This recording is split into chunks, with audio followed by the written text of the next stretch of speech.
promised that I was going to deliver 200,000 jobs, and it is possible, it's doable, and jobs are being created.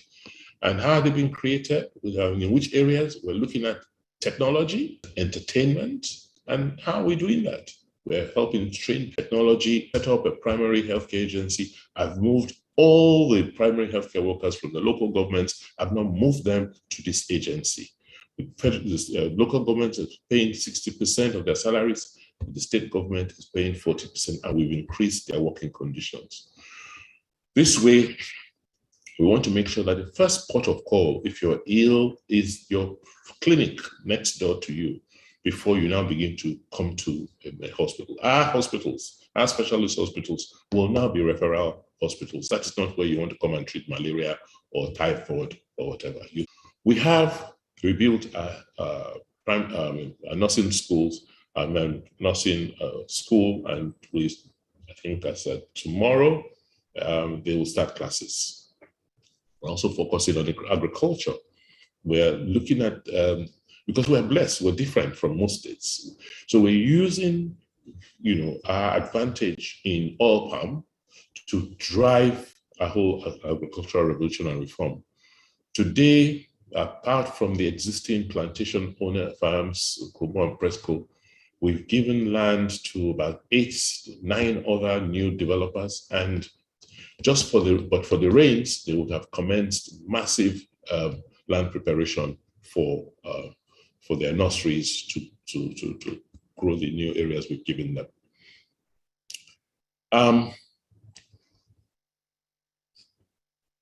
So tonight, I'm saying, look, we came to you, we campaigned, we gave you a message, you sent us to Government House to go and work and make the promise of making Edo great again a reality.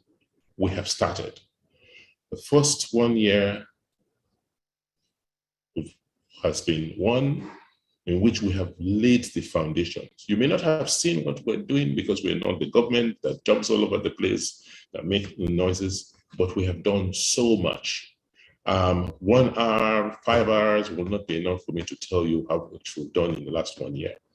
But core to what we've done is laying the foundation so whatever we say government will do, we've laid the foundation to make sure that government has a capacity, because the biggest challenge in Nigeria is not talk. Talk is very, very cheap, but how many people can execute? And the reason why governments can execute, make things happen, is because they do not have the capacity to do so. And we have built that capacity. Secondly, and lastly, we've also introduced the core function of planning.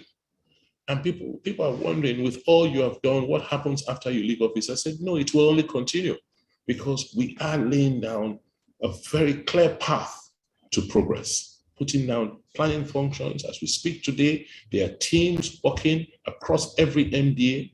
We're putting together an Edo State master plan for the next 30 years, both a physical master plan and a socio-economic master plan. All of these we never inherited, we never met, but we will leave for the next generations. So we're working towards a goal.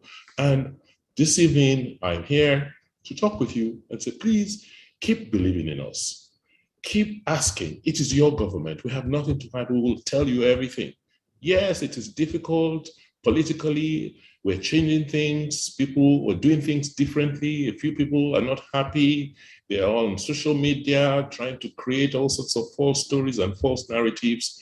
But you are all very educated, enlightened people. Keep asking questions, keep engaging. We're not perfect, but we believe that with what we're doing and what we're doing, the way we have started and where we're headed, Edo has no choice.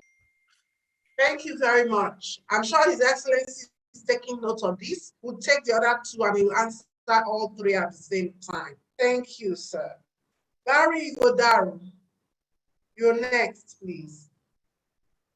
And if we unmute Chief Valiant Efosa Samson Ezoba in interim.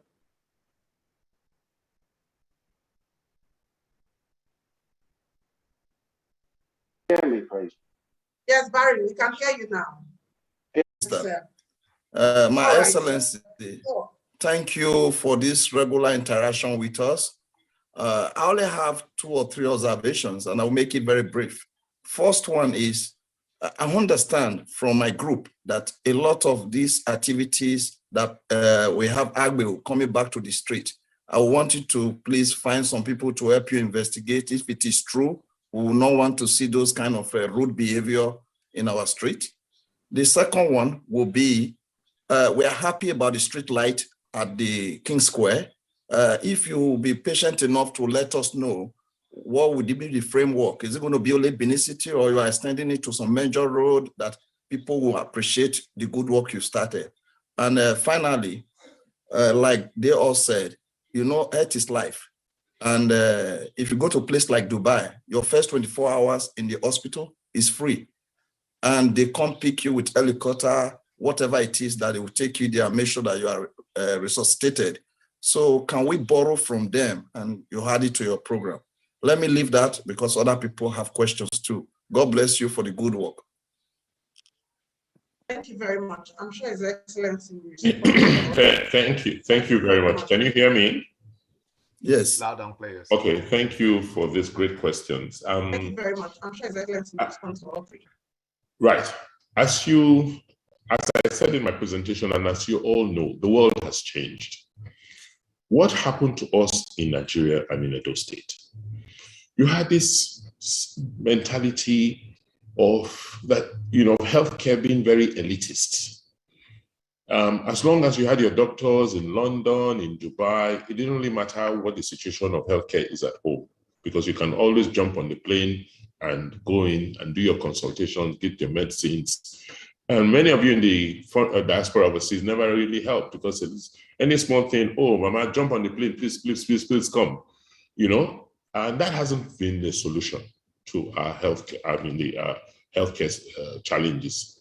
But COVID exposed us, because it didn't matter how countries have done, and which has sustained a lot of our, which has attracted a lot of our own healthcare practitioners, is this whole issue of health insurance. We are fortunate that we have a fairly young population, right, that will not fall ill regularly.